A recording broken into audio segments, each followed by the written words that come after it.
Hello दोस्तों, welcome back to my channel. आज हम जैन धर्म के बारे में जानेंगे। भारत में जैन धर्म के अनुयायियों की जनसंख्या 0.4% है।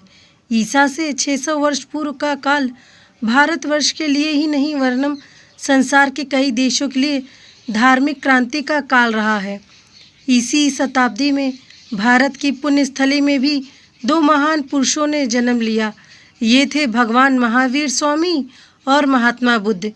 इन्हें हम भारत की धार्मिक और बौद्धिक क्रांति के अग्रदूत कह सकते हैं। इन दोनों महापुरुषों ने प्राचीन हिंदू धर्म की बुराइयों की आलोचना की और नवीन धर्मों को जन्म दिया, जो जैन धर्म और बौद्ध धर्म के नाम से जाना जाता है। जैन धर्म के ज्ञान प्राप्त महात्माओं, संस्थापकों और जितेंद्रिय महापुरुषों को तीर्थकर कहा जाता है। तीर्थकर का अर्थ है संसार सागर के पार उतारने वाला। जैन धर्म के अनुसार जैन धर्म के 24 तीर्थक हुए हैं। पहले तीर्थकर ऋषभदेव थे, जिनके समय में भारत प्राय असभ्य एवं बर्बर था। उन्होंने ही असभ्य समाज को सभ्यता का प्रथम पाठ पढ़ाया। 23वें तीर्थकर पार्श्वनाथ थे, जो कि एक ऐतिहासिक पुरुष थे। इनका उल्लेख ब्राह्मण साहित्य में भी मिलता है। ये काशी नरेश अश्वसेन के पुत्र थे। इन्होंने भी 70 वर्ष तक धर्म प्रचार किया और जैन संघ की स्थापना की। इनका जन्म महावीर स्वामी से 250 वर्ष पूर्व हुआ था। स्वयं महावीर के माता पिता भी इनके अनुयायी थे। 24वें तीर्थकर महावीर स्वामी। जैन धर्म के 24वें तीर्थकर महावीर स्वामी थे। स्पष्ट है कि महावीर स्वामी जैन धर्म के संस्थापक नहीं थे, वरन उसे पूर्व ही जैन धर्म भली भांति संगठित था और जैन संघों की स्थापना हो चुकी थी। महावीर स्वामी ने तो जैन धर्म में सुधार, परिवर्तन, संवर्धन और उससे पुनः संगठित करने का कार्य किया। महावीर स्वामी का जन्म ईसा से 600 वर्ष पूर्व बिहार के कुंडग्राम नामक स्थान पर हुआ था। इनके पिता का नाम सिद्धार्थ था, जो क्षत्रिय राजा थे। महावीर का विवाह यशोदा नामक एक सुंदर राजकुमारी से हुआ था। महावीर का बचपन का नाम वर्धमान था। प्रारंभ से ही महावीर का जीवन राजकीय समृद्धि और विलासिता में बीता। 30 वर्ष की आयु में उनके पिता का स्वर्गवास हो गया। प्रारंभ से ही महावीर स्वामी चिंतनशील व्यक्ति थे और उनका मन सांसारिक बातों में नहीं लगता था। अतः उन्होंने पिता की मृत्यु के बाद अपने बड़े भाई नंदवर्धन को राज्य सौंपकर उनसे आज्ञा लेकर गृह त्याग दिया और भिक्षुक बन गए। इन्होंने 12 वर्ष तक घोर तपस्या की।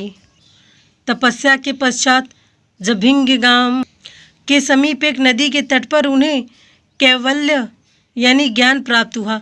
तभी से उन्हें केवलेम की उपाधि मिली। उन्होंने अपनी इंद्रियों को जीत लिया था, अतः वे जीन कहलाए। अतुल्य पराक्रम दिखाने के कारण वे महावीर के नाम से विख्यात हुए। प्रश्न उठता है कि जब पार्श्वनाथ का जैन धर्म पहले से ही मौजूद था, तो महावीर स्वामी ने अपना नया संप्रदाय क्यों चलाया? इसका कारण यह था कि उन दोनों में सैद्धांतिक मतभेद था। पार्श्वनाथ ने अपने अनुयायियों को वस्त्र पहनने की आज्ञा दे रखी थी, जबकि महावीर स्वामी बिल्कुल नग्न रहने पर जोर देते थे। पार्श्वनाथ जैन भिक्षुक के लिए 4 बातों को आवश्यक मानते थे, वहीं महावीर स्वामी ने उसमें 5वां व्रत ब्रह्मचर्य और जोड़ दिया था।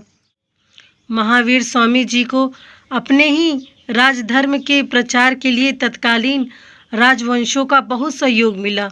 उन्होंने लगभग 30 वर्ष तक अपने धर्म का प्रचार किया और अंततः 72 वर्ष की आयु में पावा नामक स्थान पर उन्हें मोक्ष प्राप्त हुआ। जैन धर्म के सिद्धांत। जैन धर्म के कुछ प्रमुख सिद्धांत हैं, जैसे पहला है निर्वृत्त मार्ग। इसके अंतर्गत संपत्ति, संसार, परिवार आदि सभी का परित्याग कर संसार से कोई भी संबंध न रखकर भिक्षुक बनकर परिभ्रमण करना चाहिए। कर्म और पुनर्जन्म का सिद्धांत। इसके अंतर्गत ऐसे कार्य करने चाहिए जिसमें मनुष्य अपने पूर्व जन्म के कर्म फल को नष्ट कर दे और इस जन्म में किसी प्रकार का कर्मफल एकत्रित न करे तो जन्म मरण के बंधन से मुक्ति मिल जाएगी। तीसरा सिद्धांत था त्रिरत्न।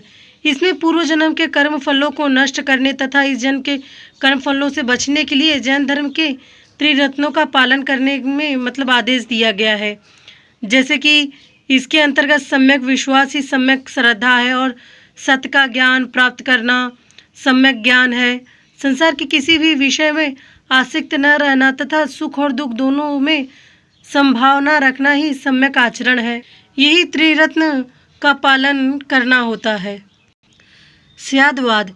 इसके अंतर्गत जैन धर्म के अनुसार प्रत्येक वस्तु के अंतर स्वरूप है, यानी कि अनंत स्वरूप। जैसे कि कोई भी चीज़ है और नहीं है, कहाँ है नहीं जा सकता, है किंतु कहाँ नहीं जा सकता, नहीं है और कहाँ नहीं जा सकता, है और नहीं है किंतु कहाँ नहीं जा सकता। ऐसे करके हर वस्तु के कोई ना कोई स्वरूप है। इसे जैन धर्म के इसे सम्यवाद या अनेकावाद का या समतभंगी का सिद्धांत कहा जाता है। अनेकात्मावाद। जैन धर्म के अनुसार जिस प्रकार जीव विभिन्न होते हैं उसी प्रकार उनमें आत्माएं भी विभिन्न प्रकार की होती हैं। छठा सिद्धांत था जीव के दो अंश। जैन धर्म ये मानता है कि प्रत्येक जीव में दो अंश होते हैं, एक आत्मा और दूसरा भौतिक तत्व। निर्वाण। ये सातवां सिद्धांत है। इसके अंतर्गत जैन धर्म का परम लक्ष्य निर्वाण यानी मोक्ष प्राप्त करना होता है। आठवां सिद्धांत है ईश्वर और सृष्टि। जैन धर्म अनिश्वरवादी है, यानी यह धर्म ईश्वर के अस्तित्व को एवं उसे सृष्टिकर्ता नहीं मानता। नौवां सिद्धांत है ब्राह्मण धर्म का विरोधी। जैन धर्म ब्राह्मणवाद धर्म या वेदवाद, यज्ञवाद और जातिपात को नहीं मानता है। स्त्रियों की स्वतंत्रता। जैन धर्म के 10वें सिद्धांत में स्त्रियों की स्वतंत्रता को प्रमुखता दी गई है। 11वां सिद्धांत था अहिंसा। जैन धर्म अहिंसावादी है। 12वां सिद्धांत है शरीर कलेश। जैन धर्म का विश्वास है कि शरीर को जितना कष्ट दिया जाए उतना ही अधिक भौतिक अंश का दमन और आत्मा का उद्धान होगा। 13वां सिद्धांत है नग्नता। महावीर स्वामी पूर्ण नग्नता के पक्षपाती थे। इसके पीछे का कारण था कि लज्जा, त्याग, परिग्रहण और शरीर कलेश की भावनाएं जो है, इसीलिए उन्हें लज्जा की भावना से ऊपर उठना चाहिए।